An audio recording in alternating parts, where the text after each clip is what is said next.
আপনি দুদিন ধরে আমাকে সমানে বিরক্ত করে যাচ্ছেন। আপনার জামাইয়ের চাকরি চলে গেছে, তার দায় কি আমাকে নিতে হবে? আমি যখন বলেছিলাম আপনাকে যে মেয়ের বিয়ে, আমি তো একটা চার্টার্ড অ্যাকাউন্ট ছেলে দেখে দিয়েছিলাম আপনাকে।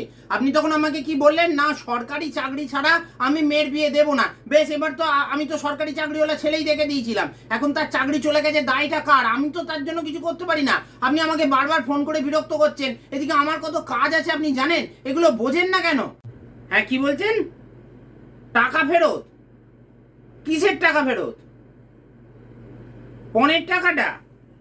আরে দৌড়মশাই, পণের আপনি কত টাকা দিয়েছিলেন? 4 লাখ টাকা দিয়েছিলেন?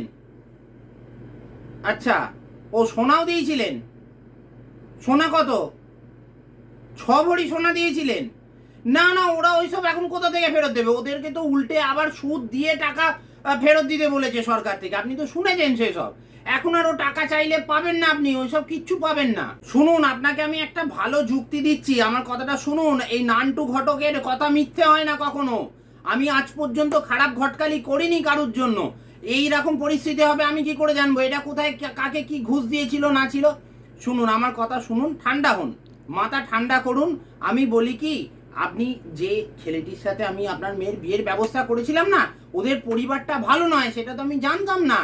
আমি দেখলাম যে ছেলে সরকারি চাকরি করার, আপনি সরকারি চাকরির জন্যই তখন মাতোয়ারা ছিলেন।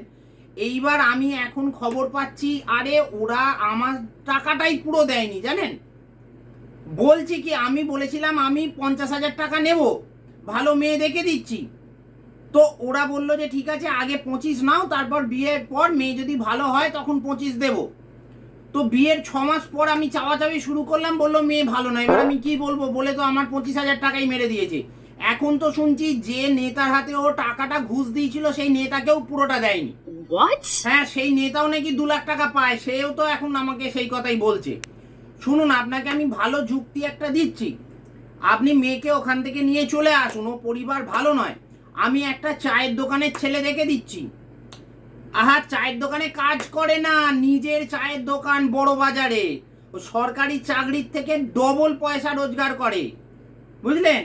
হ্যাঁ, সেই ছেলের সাথে আমি দেখে দিচ্ছি, মেয়ের বিয়ে দিন। আর সরকারি চাকরির পেছনে ছুটবেন না, এবার বেসরকারি বা যারা ব্যবসা করে তাদের দিকে দেখুন, তারা যথেষ্ট ভালো, ঠিকঠাক আপনার মেয়েকে রাখবে, বুঝলেন?